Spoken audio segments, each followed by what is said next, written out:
Here are 3 things that I did to get pregnant naturally after 7 years of infertility. So the first thing I did was do a fertility cleanse, and this fertility cleanse focuses on detoxing your liver and cleansing your uterus. And then the second thing that I did was focus on doing a fertility massage with castor oil. It is super simple and not painful at all. And then the third thing that I did was focus on foods that are just targeted towards fertility, like better egg health, and just so your body can have all of the nutrients to carry on with a healthy pregnancy. So it was specifically a shake with oatmeal and spinach and chia seeds, flax seeds, etc. Second thing that I think really helped my husband and I get pregnant and maintain that pregnancy was getting on progesterone and using it every single month. I took progesterone and I took baby aspirin. Those are the 2 things that I religiously used every single month. My progesterone, even when taking it, when I had it tested with my first son, that was my first successful pregnancy, my progesterone was still low, even when I was already taking progesterone. So they actually had to up it from what I was already taking. The baby aspirin, there are some doctors who swear by it and some who don't think that it's worth anything. My OB thought that it was a great thing for me to be taking, and so I was taking that every day and took it up until like 30-ish weeks. The same with progesterone. I was terrified to stop taking the progesterone. I was so worried that I was going to go into preterm labor or lose him, and so my OB cleared me to just continue taking it. She said there's just not any reason not to. It wasn't doing any harm. I want to share with y'all how I got pregnant after a 1.5 years of infertility with my first, and then it only took me about a month to get pregnant with my second. I was absolutely shocked at my results, and I did not do IVF. I didn't pay for any expensive fertility treatments. I literally used natural remedies to support my body in the way that it needed to be supported in order to get pregnant and sustain a pregnancy. So first and foremost, I increased my progesterone. A lot of women are low in progesterone, or when they ovulate, their progesterone dips. But what I did was I used all natural progesterone because synthetic progesterone has a lot of negative side effects. It's expensive, it's an injection, and why not just go the natural route? It literally works just the same. So I use a natural progesterone that comes from wild yams. I'll link it for you guys in my bio. It is incredible. It works. The testimonials on it are insane, and it just helps support your body overall. It balances your hormones and it increases those progesterone levels naturally, and it's 100% safe while trying to conceive and while you're pregnant. The next thing that I did was increase my antioxidant levels. When you are low in antioxidants, you're going to be in that fight or flight mode. Your body is in full-blown stress and your adrenals are not being supported. This is huge when it comes to getting pregnant. You will hear all the time how stress affects pregnancy. When I increased my antioxidants, my hormones were a lot more balanced. I felt amazing. I wasn't as fatigued. I didn't have as much anxiety. I was sleeping better. It was just insane what happened when I supported my body in the way that it needed to be supported. Now, I take something called Ningxia. I take 1 to 2 packets a day. It's a drink. It tastes so good, and it is the highest antioxidant drink on the market. I'll put everything on screen that it is equivalent to. It is actually amazing. You have got to get Ningxia. Okay, the last thing that I did was I used something called EndoFlex, which is another all-natural way to balance your thyroid. So many people are like, oh, I don't have thyroid problems. My thyroid levels are fine. Your thyroid levels can be fine, but they can still be on the lower end, and it does greatly affect pregnancy. If you just Google how your thyroid levels can affect pregnancy, you guys will know what I mean. A lot of women don't realize that that is a huge cause in them not being able to get pregnant. So with my first, I didn't have any of these natural tools, and it took me 1.5 years to get pregnant. It also took me 2 laparoscopy surgeries because I have stage 4 endometriosis. But with my second, yes, some of my endo was cleared out and that was helpful, but I truly, truly believe that it was these natural remedies and doing that regimen daily for 30, 60 days. That is the reason that I was able to get pregnant. You will hear testimony after testimony. There are literally celebrities that speak on these same products because they had incredible results too. The proof is in the pudding. I'm not obviously a doctor and I can't guarantee that this is the solution for everybody. People have infertility for so many different reasons. However, why not start the natural route? Start supporting your body in this way, in a natural way that has no negative side effects, and see if that works for you before you move on to more expensive and more complex treatments. As someone who went through infertility at some point in my life, I understand that this topic is a very sensitive topic to most women. Some women go through infertility because of health issues, and some it just doesn't happen. You try for the first month, nothing happens. You try the second month, also nothing happens. Then you try to track your periods, you try to track your ovulation, you do everything that you need to do to try and conceive, but still nothing is happening. So I came across this video on TikTok, and the lady was talking about how she did things differently in a cycle that she got pregnant, and I thought I should share it with you guys here. Maybe there's somebody who is trying to conceive and it might help them. Now take note that we're not trying to replace God, but the word of God says faith without works is dead. So we're just trying to help the body do what it's supposed to do. So maybe you're going through this journey, and I just want you to remember that you're not alone. So if you like this type of video, do not forget to like, comment, subscribe, and share, and let's get straight into the video. I recently shared how I got pregnant with my second son after dealing with secondary infertility for 2 years and recurrent miscarriages. Since I shared that, I've been getting a lot of questions asking if I dealt with the same thing when I tried to get pregnant the first time with my first son, and yes and no. So I did deal with infertility, but it was totally different. My second son, I kept getting pregnant and losing the pregnancies for different reasons. With my first son, I just wasn't ovulating. So I was on birth control since I was 15 years old. I have PCOS, and I knew that when I went to try to get pregnant that it might not be as easy as it should be, because you obviously have to ovulate to get pregnant, and I just wasn't ovulating or having periods. So I was very lucky that my doctor had a fertility nurse in her office, and they didn't make me wait that classic try for 1 year and then come back. They were yeah, if you're not ovulating, you're not going to get pregnant. So they would help induce my period. And then I went on letrozole to help me ovulate, did trigger shots, and then did 3 rounds of IUIs. I believe I got pregnant on the 3rd or 4th IUI that we did with my first son. It was a pretty easy process. In the moment, it felt super stressful, but looking back, it didn't honestly take that long. I think it took us 7 months from starting to try to getting pregnant with our first son. During that time, I was also following a super strict diet, PCOS friendly, no sugar at all, no carbs. It was also during COVID time, so it was easier to just stay home and do that diet and work out and focus on health. I was also doing, I was taking good supplements to help try to get pregnant. What else was I doing? I was doing acupuncture the whole time, and I had my husband on a whole system as well to just make sure everything was super healthy with him too. I remember when I was trying to conceive and I was struggling to conceive, and it got to a point where I used to get angry when people invited me to baby showers. I wasn't just angry, I was bitter. I felt like my body was failing me. I felt like God was punishing me for something I didn't know, and I felt like maybe God felt like I wasn't deserving to be a mother, and it hurt me a lot, and I remember one time I went to Midland Mall. This day I'll never forget it. I went to Midland Mall. When I got there, I was with my partner. When I got to Midland Mall, I felt like there was a bus, not just a bus, buses of people who were offloaded at the mall, who all were pregnant, who all had small babies. All I could see all around me was small babies, couples, pregnant women. I literally cried. I cried so hard. And I called my mom, and what my mom said at that time was, Ish, Komoto, I know it's tough, and I know things are not working out for you at the time you want, and you feel like you want this and you want this now. Your generation is a different generation because you guys do so much research, and you feel like when you want something, you want it now. But what she said was that you are seeing this all around because it's time for you to have a child. Now you want a child. You're going to start seeing all of these things happening, just like when you have had a breakup and you go around everywhere seeing people with their partners looking all lovey-dovey, and you feel like, but why is this not happening to me? Is God punishing me?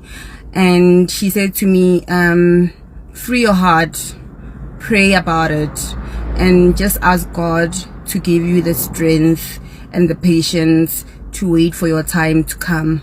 And when the time is right, your body will know what to do. Your body knows what to do. Right now, you're stressed, you're overthinking, you're over-researching, you can't sleep. This is going to also ruin your marriage, because now you're just looking at time. Hey, Mugai, it's time. I'm ovulating. It's time. Let's. And she said, you're going to ruin your marriage. You've done so many things. You are healthy. You are eating right. You've stopped eating too much processed food. You're going to gym. You are healthy. Relax. When you've relaxed, it'll happen. And the last thing you want to hear when you're trying to conceive is to say, stop thinking about it. Stop wanting it so much. It'll happen. Take it out of your mind. That's the last thing you want to hear. But those words healed me, and I decided, you know what, I'm gonna live my life now. I deleted all my tracking apps for ovulation, and I decided, you know what, in as much as I want to conceive, the tracking apps for me at that time were stressing me, and they were not helping me in any way. And I was just so hell-bent on falling pregnant. When my periods came, hey, I remember one time I was at work, I was 3 days late, and I was like, oh, it's happening. I could feel things in my abdomen, and I thought, oh, maybe the baby's here. I started even fantasizing about the baby, to say, is it a boy, is it a girl, what am I gonna buy? There's a cord, and I started shopping. And when my periods came,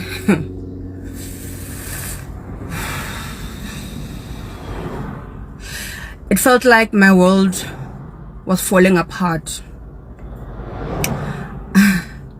I picked up the phone, I called my mom, I cried, and she didn't say anything. She was just quiet, and she just said, your periods came.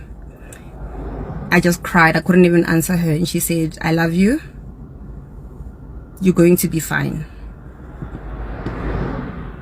And those words healed me. My partner was also very supportive, and that also helped a lot, because I know that's one of the things that not all of us have, a supportive partner. In most cases, when we are trying to conceive as a couple, the burden of not conceiving is often placed on the woman, which is not right. Gents, please support your women in this process. It's not easy for them emotionally, and it's not easy for them. It's not easy for their body to just go into this when they don't have your support, when they are not happy, when they are sad, when they are stressed. Be there for them.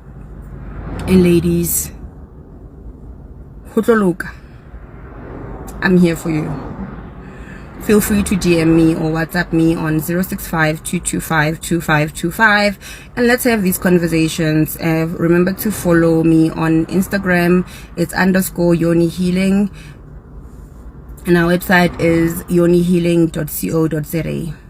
I look forward to hearing from you. Let's have these conversations as women, and let's talk more about fertility and infertility and some of the issues that affect women who are trying to conceive, not just women but men as well, because as a man it doesn't mean that when you can have a baby. Even if you are young, you might have some medical conditions that affect your sperm and affect the mobility of your sperm.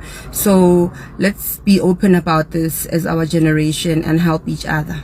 Y'all know I had a hard time getting pregnant. Are you getting hungry? Look at this stuff. But anyways, y'all know I had a hard time getting pregnant, and now I have my greatest blessing in the world. And I want to share with y'all a couple of things that I feel helped me get pregnant. Before I get started, I want to say God's perfect timing never fails. So there's no vitamin that can give you what God can give you, and that is a child. But at the end of the day, I do think faith without works is dead. So these are just a couple of things that I feel helped me and helped prepare my body for pregnancy. So I started taking Mecca, and don't take this if you're not trying to get pregnant, because it will help you get pregnant. But I feel like this made a really, really big difference. It helps regulate your flow, flow. And overall, even if you're not trying to get pregnant and you want to prevent period cramps, I definitely recommend this because it just helps with your hormone balance. And then another thing I started taking was the Ritual Prenatal. This, I don't know, I started taking this 3 months before I conceived him. I was taking a different prenatal and then I started taking this, and literally 3 months later I got pregnant. I'm not saying it had anything to do with this because God's good and perfect timing, but I do think this is great. It has so many great ingredients, and y'all can do the research, but I'm gonna stand by that. I was also taking magnesium glycinate. I think I'm saying that right. But anyways, glycinate. And this helps so much with my period cramps. So this combo right here made a world of a difference for my period cramps. And I feel like overall just helped regulate my flow. And then another thing that I started taking before my periods was psyllium husk. And it's like a natural stool softener. And I was diagnosed with endo at 16. And I just feel like these vitamin combos changed the game for me entirely. I also laid back from working out. So I wasn't working out as heavy because I felt like I was putting too much stress on my body.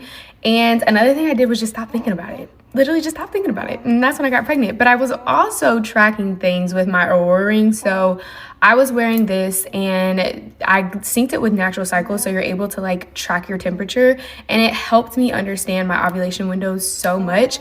But the month I actually just stopped trying, stopped tracking, that's the month I got pregnant. It was literally the month I was like, I'm not tracking no more. I'm not even gonna do anything because I'm not trying to get pregnant this month. And that's the month I got pregnant. So these vitamin lineup do help. This vitamin lineup can help some of y'all. Even if you're not trying to get pregnant, this is great for periods, period cramps, overall maintaining a healthy balance in your body as a woman, because there's not much research or help out there for us. I'm gonna end on this because I know how emotionally devastating it can be when you're trying to get pregnant, and it's just, why is my cat on the counter? Get down. But like I was saying, God gave us Koa in a time where it felt like God was taking so much from us at one time, and he literally was the blessing in our storm. So I say all that to say, God's timing is better than anything you could ever imagine, and it's gonna happen. Just trust him. We are finally going to talk about what I did differently the cycle that we were able to conceive. I had a lot of people ask about this right at the beginning when I was posting my positive pregnancy tests, but I kid you not, I somehow had it in my head that if I talked about it, I was gonna like jinx it somehow, which is crazy. But I am strolling into my second trimester now and everything looks great. So I think I can finally put that weird feeling to rest. It took us 25 cycles, almost 2 calendar years to conceive. And from the very beginning, I thought that it was a progesterone deficiency. I had 24-day cycles and I ovulated around day 14, 15 and started spotting like 7 DPO. So from the very beginning, every doctor I talked to, I was like, I really think I need to just supplement progesterone. I think that's what's wrong. And nobody listened to me until last fall when we finally got into a new fertility clinic, and they said, yeah, well, your last fertility clinic did a terrible job with your IUIs, so let's go ahead and try and do one more, because that was all that we could afford at the time. And we're going to check your progesterone and estrogen levels right after you ovulate to see what's up. Shock of all, my progesterone was low, crazy, and they supplemented it for me. I finally had a normal length luteal phase, but unfortunately we didn't conceive that cycle. That was back in the beginning of November. Then we decided to take a break because I was utterly heartbroken and we couldn't afford more treatment cycles anyway. So I didn't track, we didn't time intercourse or anything until February, when I was like, okay, babe, I really feel like we're wasting time. Like, there's no harm in just trying. And when we made that decision, I realized I still had my progesterone and estrogen supplements that they had prescribed me from that IUI cycle sitting in a drawer unused, because they gave me a 30-day supply, but you only need enough to get you through like 3 DPO until the end of your luteal phase around 13 or 14 days after ovulation. So I had only taken 10. There was like 2 months worth of progesterone that we could just try. So I was like, should I do it? Came on TikTok, asked you guys, all of you were like, girl, yes. Yes, if you think that this is the issue, you can always just call and get more if you do get pregnant. So I was like, okay, let's do it. Why not, right?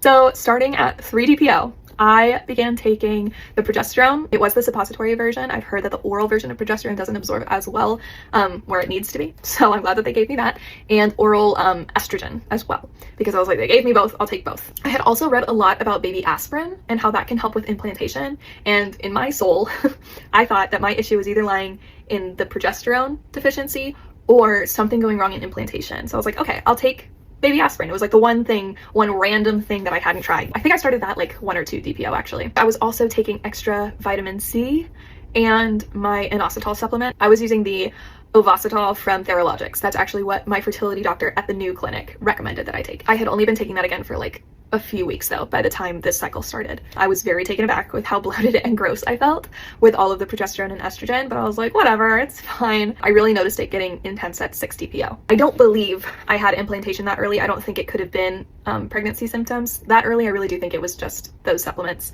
because I got like some slightly sharper, like quick cramps on 9-DPO. And when I tested in the morning on 9-DPO, it was stark negative. There was absolutely nothing there. And I was like gearing myself up to do it again the next cycle. Me being used to 10-day luteal phases, I was like, oh, I'm out. Like, it's never going to happen.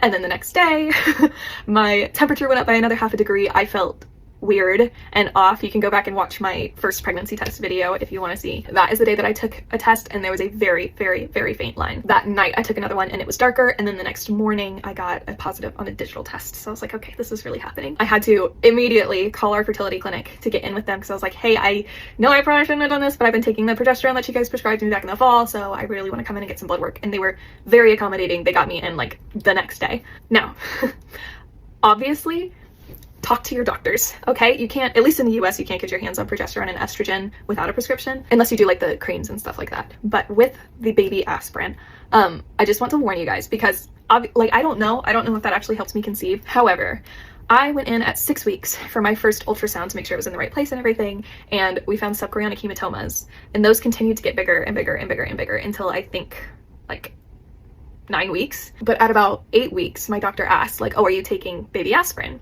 And me thinking, oh, I did this research on it, this is so great for pregnancy, she must be asking because she wants me to start taking it. I was like, oh yeah, I'm on baby aspirin. She was like, stop, no. Because baby aspirin thins your blood a little bit. Because it does that, it can prevent clotting. She thought that it was possible that that was keeping my subchorionic hematomas from resolving themselves, because it was just harder for my body to stop that bleeding. Obviously, tons of women experience those subchorionic hematomas. They happen in like 50% of pregnancies, I think.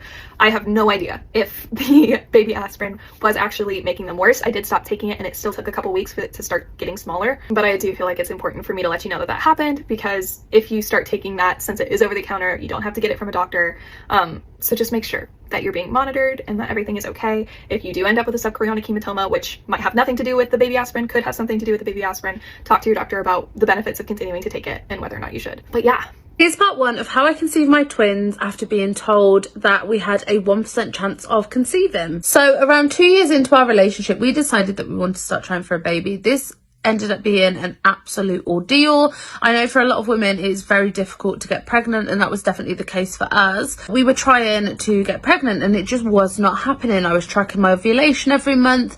We were having intercourse around the time of my ovulation, making sure that we were doing everything that is said in the tick list of what you should do to get pregnant. However, I was just not getting pregnant, and it was becoming really, really stressful. I think as women, we put a lot of pressure on ourselves to be able to reproduce, and for some women, it just doesn't happen quite as easily as you see on the movies. So after this long period of us not getting pregnant, I ended up not realising that I had missed a period. I think I'd got to a point where I was just sick and tired of tracking my period, trying to get pregnant, and I just kind of forgot about it and didn't think too much of it. I was trying to just detach myself from trying to get pregnant because it was sending me absolutely crazy. So I'd not realised that I'd missed a period, and then I had what I thought was a period. But it was really intense. The pains were really bad, and I'm going to give a trigger warning here. I am going to talk about miscarriage, so if that's not something you feel up for listening to, then please do scroll on. I don't want to traumatise anyone. I won't go into graphic detail, just a little trigger warning there. So I thought I was just having my regular time of the month, but the pain was really, really bad. I was getting excruciating pain in my tummy and in my back. And I am someone who suffers with really bad periods anyway, but this was like extreme. Then one time I'd been to the toilet and I'd noticed that there was something on the tissue, and it didn't look normal. It didn't look like standard bleeding. It looked more like tissue. And at this point I started to really panic. So I rang my doctor and I explained what had happened, and he'd asked me to take a photo, which was absolutely horrendous. I had to take a photo and they asked me to go in. When I went in, the doctor confirmed that I had in fact had a miscarriage. He put me at around 7 to 8 weeks. I was absolutely heartbroken. I was so upset. I think partially because I obviously wanted to be pregnant so badly, but also because I felt so bad that I hadn't known, I hadn't noticed, because for the first time in probably nearly a year, I had just put pregnancy to the back of my mind and conceived and then had a miscarriage. So that was like the first major blow after months of trying, not getting pregnant, and then getting pregnant, not realising, and miscarrying. So after this, the doctor spoke to me and my children's dad and said that he wanted to run some tests on the girl's dad in regards to sperm count, sperm health, things like that. Once he got his results back, we knew the reason why, or at least one of the reasons why we weren't catching. His sperm count was abnormally low and his sperm quality was extremely low also, which meant that our chances of conceiving were put at below 1% when you take into account the days you actually ovulate and the days you can actually conceive, and then the sperm health, the sperm count, etc, etc, etc. Though it was refreshing to have answers and start to unpick what was maybe causing the issues with our fertility, it was a massive blow, because hearing the number of 1% chance was just demoralizing. The little bit of hope we did hold on to was kind of diminished there and then in that moment. So I started researching on things that you could do to help fertility in men and women. Now bear in mind, we hadn't gone for a test on my eggs or anything, because as soon as the doctor had discovered the low sperm count and sperm health, he put all the issues down to that. So I still to this day don't know about my egg health or anything like that, because the doctor just said, listen, your sperm count's really low, the quality of the sperm is really low, and that must be what's causing the issues. I started researching what could help with fertility, how we could get pregnant, and what else we could try, because at this point I felt like I'd exhausted everything.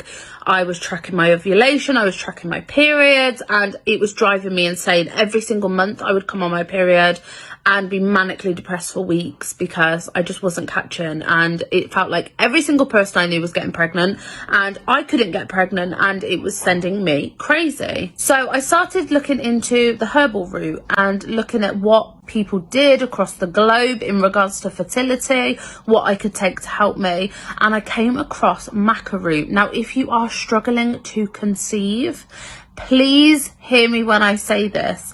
I am 99.9% sure that maca root was the reason we fell pregnant. Across the globe, there are pockets of people that use maca root to help aid their fertility. It helps with sperm health, it helps with egg health, and I thought at this point I'm willing to try anything. So I bought some maca root. You can get it in like a powder or a tablet form. I got it in a powder, and they advise that you take it in like a smoothie once a day or something like that. But me being me, I was like, I'm having this with everything. I had it on my cereal, I had it in a smoothie, I would put it in a soup, I would have it in literally everything I could have it in. I was just like tablespoon at a time getting the maca root down me, and I think this is the reason I fell pregnant with twins after not being able to get pregnant for so long, because I was taking such a high dose of this maca root, and I think my eggs were just super good quality, and the maca root was just causing my eggs to release more than what they should have been. So that month we did what we did every month. We tracked my ovulation, we made sure we had intercourse across the point of my ovulation, and I don't know how long after ovulation it was fairly early. I want to say maybe 5 days after the end of my ovulation period, I took a pregnancy test. But I'd woken up super early in the morning, and to be honest, at this point I was absolutely sick of pregnancy tests. Now anyone who has suffered with trying to get pregnant and not conceiving will understand that you get sick of the sight of pregnancy tests, because you're used to just negative, and it is so upsetting every single time you see that negative when you want something so badly. So I'd woken up super early, I'd taken a strip cheap pregnancy test, and I'd weed on it and literally put it in the windowsill, because I was like, I'm not even looking at it, I don't want to look at it, it's going to be negative, and I went back to bed. Anyway, I wake up at 8 o'clock and I'm like, oh, I need to check that pregnancy test, completely forgot about it. And I look and there's a faint line. And I'm like, no. I was in sheer disbelief, because this was the first month trying the maca root powder, and I was just so used to seeing a negative. The idea of seeing a positive was like completely unfathomable to me. So I looked, and I looked again, and I looked again, and I looked again, and I was like, oh my God. And I remember waking up my children's dad and being like, I'm pregnant, like he's pregnant. But the line was super faint. So I was like, you're going to have to take me to Tesco before you go to work so I can pick up a clear blue test, go home, and I'll ring you with the results. Well, I took the test, and there in plain black and white it said pregnant. And for anyone who's gone through issues with conceiving, the best thing you can do is get a clear blue, one of the written ones, not one of the ones with a line or a cross, because you're so used to seeing negatives that in your mind the idea of a positive is just impossible. So to see it written out as pregnant was absolutely everything I needed and all the reassurance that I needed that I was in fact pregnant. Now, because I was so early and because I had previously had a miscarriage, the first while of my pregnancy, I was terrified. I was so scared that I was going to miscarry again. I was so scared that it was just the line was going to disappear and the pregnancy would have become non-viable. Everything that I could be worried about, I was worried about, and it made the first part of a pregnancy, where you'd normally be super excited and happy, especially after trying so long, really scary for me. But I went to see the doctor, they did all the blood works and all the numbers were right. In fact, the HCG, which is the human growth hormone, if I've got that correctly, was really, really high. And very, very early on, I started to get extreme morning sickness. Now, I'm going to talk in part 2 a bit more about my pregnancy and my experience of carrying my twins. But yes, my sickness was horrendous. Now, I know I'm going to get questions on whether or not I had any signs or symptoms early before the test, and I actually did. Now, bearing in mind I took my test really, really early, I did have some symptoms. So I don't know how to describe this, and I might sound a little bit wacky and woo-woo here, but I'm gonna say it because it is my truth and it is the experience that I had. Both sides of my ovaries, not long after I must have, like, the egg must have been fertilized, I started to feel tingles. That is the only way I can really describe it. I just had like tingly feelings on both sides of my ovaries, and that was the first indication that I thought, firstly, I might be pregnant. And then when I got the positive pregnancy test, I was like, I remember saying to people, I think I'm having twins, you know, and everyone was like, no, like, there's no way you're having twins. And at the time I was 20, and obviously we'd not been able to get pregnant, and then we'd had a miscarriage, and the idea of having one baby was just crazy. But 2, everyone was like, no, there's no way. And I just knew. I don't know how to tell you, but I just knew. I felt the tingling on both sides of my ovaries, and I was like, I think I'm having twins. Mother's Day is always so special to me because it makes me think of my first child. So my husband and I were married for 5 years before we could have children. And so for 5 years we went through infertility, and we kept praying and fasting for a baby. It just never happened. And when it did, I was so ecstatic and I was so happy and so grateful. Early on in my pregnancy, in my first trimester, the doctors found a tumor growing in my womb, and they advised after multiple tests that I should terminate the pregnancy and that it wouldn't be safe to carry on for me and for my baby. And what felt like joy, all of a sudden, it felt like there was a roadblock in front of me. And I just remember thinking, I have spent 5 years praying for this baby, just for this baby to be taken away from me. And all I could do was pray. And I remember in James 1:5, it says, if any of you lack wisdom, let him ask of God. And I lacked wisdom. I wasn't a doctor. I knew nothing about being pregnant. I had never been pregnant before. And so all I could think of was, I have to pray and I have to ask God. And so I remember Flame and I praying, and I just said, all I've ever wanted to be is a mom. If this is your will to take this baby back to you, I would accept it. Regardless of how hard it would be, I would accept it. And I just remember crying because I meant it. And so the day came where we had to give our answer to the doctors, whether we were going to terminate or not. And I still hadn't received the answer to go through with it or not. It wasn't until we sat in the doctor's office, and when they had asked us what our decision was, I remember hearing the words, all is well, you will deliver a healthy baby. And I knew that that was God's answer for us. And we told the doctors that we would carry on with the pregnancy. And so they were quite surprised, and they tried to convince us that we had to terminate because it was the best decision. But I knew that there is a higher being and that he knows all. And so we carried on with the pregnancy. As my son grew, he pushed the tumor to the side. He grew bigger than the tumor. And on the 27th of July, 2013, I was able to deliver a healthy baby boy. And the Lord was right. All would be well. He turns 13 this year.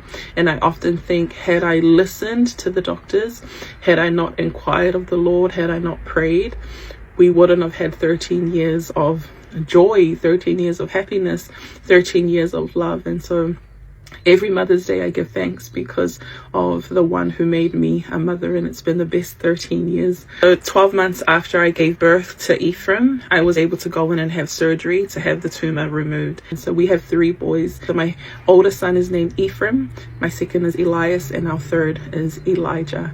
And so they've been such a blessing, and I'm so grateful to be a mom. Every day I give thanks, and every time I see someone with an infertility story or going through infertility, like, my heart goes out to them, because I know what it feels like. And if you're going through infertility, I ask that you just keep the faith and you keep praying, because God hears all prayers and he answers them in his perfect timing. So I hope that everyone had a wonderful Mother's Day being celebrated. And being a mother looks different, and it's not necessarily just for people who have given birth biologically. A mother is anyone with a mom heart, anyone who is an auntie, anyone who has fur babies, anyone who is currently carrying, like, that's you, and you fall under that category. So just know that if you lack wisdom in anything, ask God, and God will direct your paths. He will direct your thoughts, and he will put people and places in front of you to make that happen for you. So have a wonderful day. I'm currently 16 weeks pregnant after 4.5 years of infertility and recurrent losses, and I want to share with you one of the things that made the biggest difference on our journey. My name is Danielle. My husband and I started trying to conceive, thinking we were going to get pregnant right away, and we're met with a whole lot of frustrating parts of our journey. It took us a while to get pregnant the first time, and then we had 3 losses right in a row, and we're told by my doctors it's either chromosomal or just bad luck. And after 3 in a row, I was like, something is not right. Somebody referred me to a NAPRO doctor who did a whole lot of testing, learned about some blood clotting factors and low progesterone, and so we went on to treat those. And even after treating those, I had another loss, and we just weren't getting to the root of it. And at that point, she recommended that I get immunology testing done, and she recommended a company called Fertility. They are a clinic located in Greece, but they send testing kits all over the world.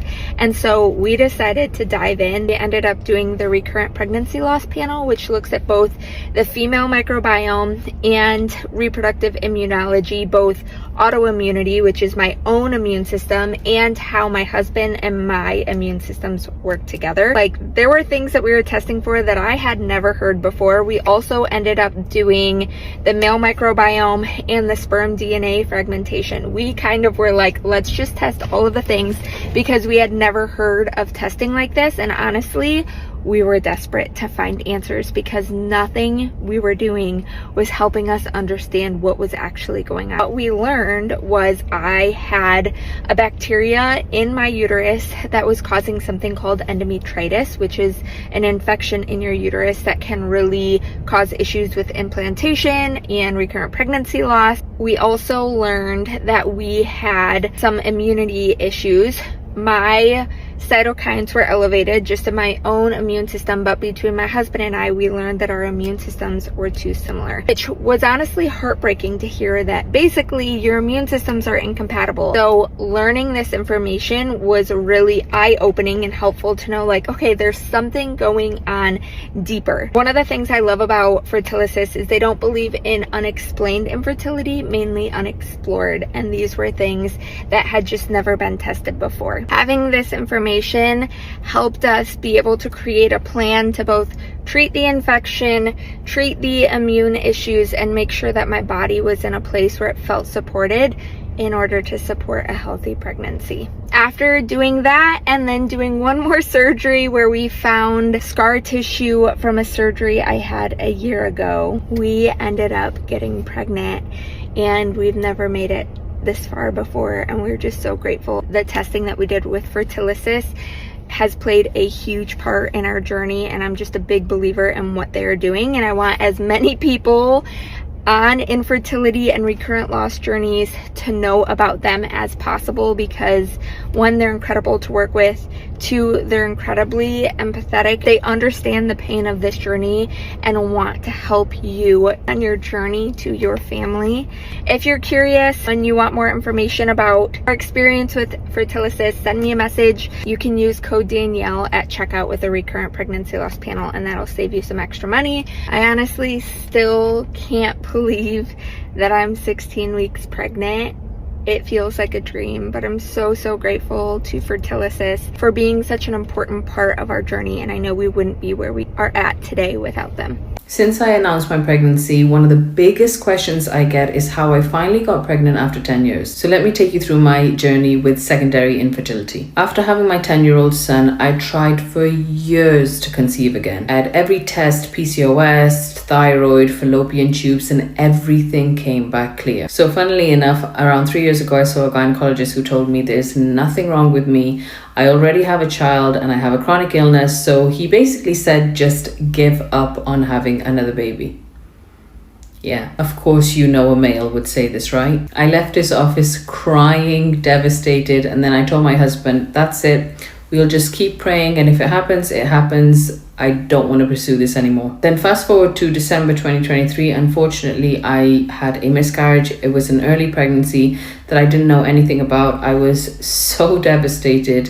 And truthfully, the stress from everything happening in Gaza, it just weighed so heavily on me that it was just such a stressful time. So then after the miscarriage, I decided to investigate my infertility again. This is where I got really pissed off. I went to my GP, who re-looked at my notes and discovered I actually had a blocked tube and my other tube was severely damaged. The initial gynecologist never communicated any of this to me before. I also told the gynecologist I believe I have all of the symptoms of endometriosis, and he turned around and said, there is no such thing as endometriosis. So I decided to go private, and guess what they confirmed?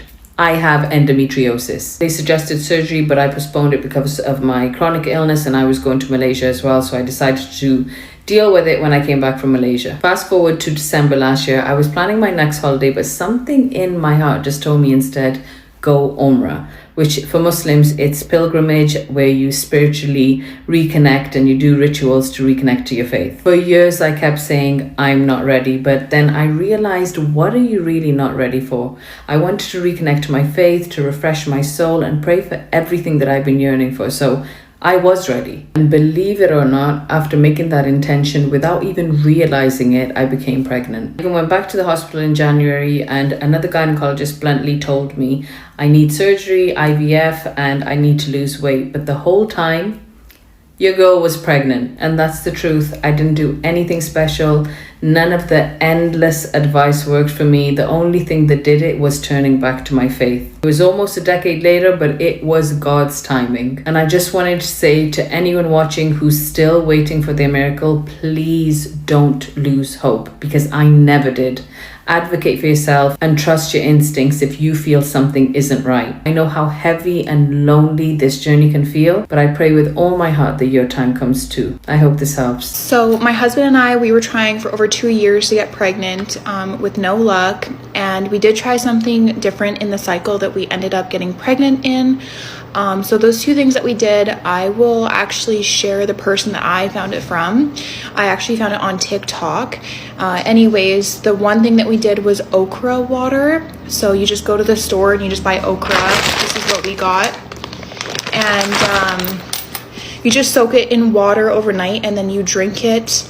I think it was every day for 2 weeks after your last period. And then also we did cinnamon sticks and cloves water. So again, the same thing, you just let it soak overnight, and then you drink it every day for 2 weeks for after your period. And then yeah, that was the cycle that we ended up getting pregnant on. So I'll go ahead and tag that person who I found those videos from, because it ended up working for us and it's been amazing, and I hope it works for you. If you were told by doctors it's impossible to get pregnant, I want you to watch this. I was told by doctors that I wouldn't ovulate naturally and that getting pregnant would be almost impossible. I felt hopeless, I felt very sad and very frustrated, but I'm coming to you guys to give my own little testimony or just tell you the story that we went through. So there was a time when I noticed I can't see my ovulation, which most of the time means that you can't get pregnant. So me and my husband, we scheduled an appointment at my doctor just to check if the ovulation tests are true or just find out what's the truth. The amount of ovulation tests that I took, the amount of doctor visit that we attended, and the amount of tears that I cried out, but I never lost the hope. There was a time when I noticed I don't see my ovulation. So me and my husband, we scheduled an appointment at my doctor just to check if my body works, how it's supposed to work. We didn't have any intention to have a baby at this time. We just wanted to know what options we have and how my body actually works. We attended a lot of doctor checkups, but at every checkup we were told that I don't ovulate. So we just told each other, like, look, we will give my body some time and everything will be perfect at the right time. I just forgot about everything, but you know, when you have this problem, you still have it on your mind. Like, it's still there. Even when you don't think about it that often, it's still there. But there was a time, it was actually before Christmas, when I just forgot about it. I just didn't have any day when it came to my mind. And I think this was the main thing. We went for a vacation 2 days before Christmas. I had a weird feeling. I didn't get my period and I realized that I'm pregnant. But unfortunately, I didn't have a pregnancy test to confirm. So I just kept quiet. I didn't say anything to my husband. Immediately when we came from the vacation, I ran to take a pregnancy test. And guys, 2 lines. It came positive. It really came positive. I really got pregnant naturally. Then I told my husband that I'm pregnant and we were very happy. And, you know, we were telling each other, like, how is that possible? The main thing of this video, when I realized this is a God's plan, was when we went to the doctor to confirm that I'm really pregnant. Then he wrote a date in my pregnancy card, which was supposed to be the conception date. The date he wrote down there in the card, it was a day 1 after the date we attended the checkup at his office when he told us, sorry, the eggs are not there. So guys, please, never lose the hope, keep the faith, and never doubt the God. Because the God will always play his part. But sometimes, you know, you have to be patient. Sometimes you need to learn how to be really patient.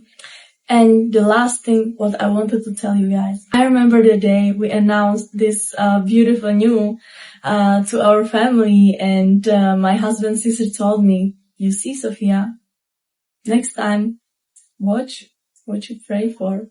Guys, this is our little miracle. We didn't know how it happened, but we just believe it was a God's plan. This was my testimony, and this is the proof that God will never disappoint you. Never. I will be very happy if you can share this video to someone who is maybe going through the same situation or struggle with the same problem. The person should never lose the hope, because the right time will come.